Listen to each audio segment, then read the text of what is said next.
মনোনয়ন দেওয়ার পর থেকেই দেশের জনগণের মধ্যে বিপুল উৎসাহ, উদ্দীপনা ও গণজোয়ার সৃষ্টি হয়েছে বলে মন্তব্য করেছেন বিএনপির যুগ্ম মহাসচিব খায়রুল কবির খোকন। সোমবার সকালে নরসিংদী ১ সদর আসনের পৌরসভার ১ নং ওয়ার্ডে নির্বাচনী এলাকায় ধানের শীষের প্রচারণার সময় এসব কথা বলেন। নির্বাচন করে কোন চক্রান্ত ষড়যন্ত্র করে নির্বাচন যাতে বানচাল বন্ডল করতে না পারে তারাও সচেতন, সরকারও সচেতন এবং আমাদের সেনাবাহিনীও সচেতন, রাজনৈতিক দলও সচেতন। সোমবার দুপুরে ফেনীতে বিএনপির ভারপ্রাপ্ত চেয়ারম্যান তারেক রহমানের রাষ্ট্র কাঠামো মেরামতের ৩১ দফার পক্ষে উঠান বৈঠক হয়েছে। এতে উপস্থিত ছিলেন বিএনপি চেয়ারপারসনের উপদেষ্টা বীর মুক্তিযোদ্ধা আব্দুস সালাম। জামাতকে বলবো, এই খালেদা জিয়া আপনাদেরকে মন্ত্রী বানাইছেন। খালেদা জিয়ার আমলে ব্যবসা কইরা অনেক টাকা পয়সা অনেক কিছু করছেন, ব্যাংকের মালিক হয়েছেন। আজকে লজ্জা থাকা উচিত। অ্যান্টি স্লিপার টেকনোলজি ও সফট টেক্সচারটাই নরম ঘাসের স্পর্শ, সাপোর্ট গ্রাস ম্যাট, নান্দনিকতার ছোঁয়া।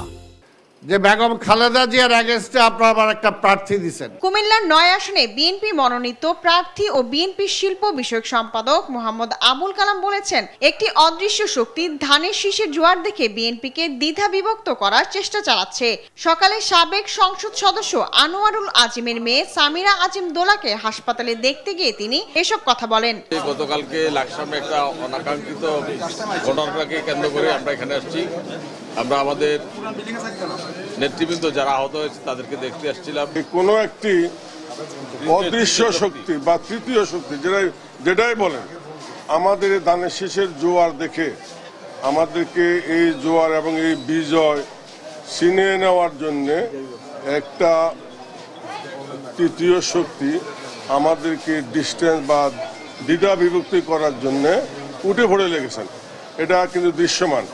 আমি আমাদের দোলা আজিম উপরে যে আক্রমণ হয়েছে এটা আমরা তীব্র নিন্দা জানাই। রোববার দুপুরে লাকসামের ছনগাঁও এলাকায় গণসংযোগকালে বিএনপির মনোনয়ন প্রত্যাশী সামিরা আজিম দোলার গাড়িবহরে হামলা করে দুর্বৃত্তরা।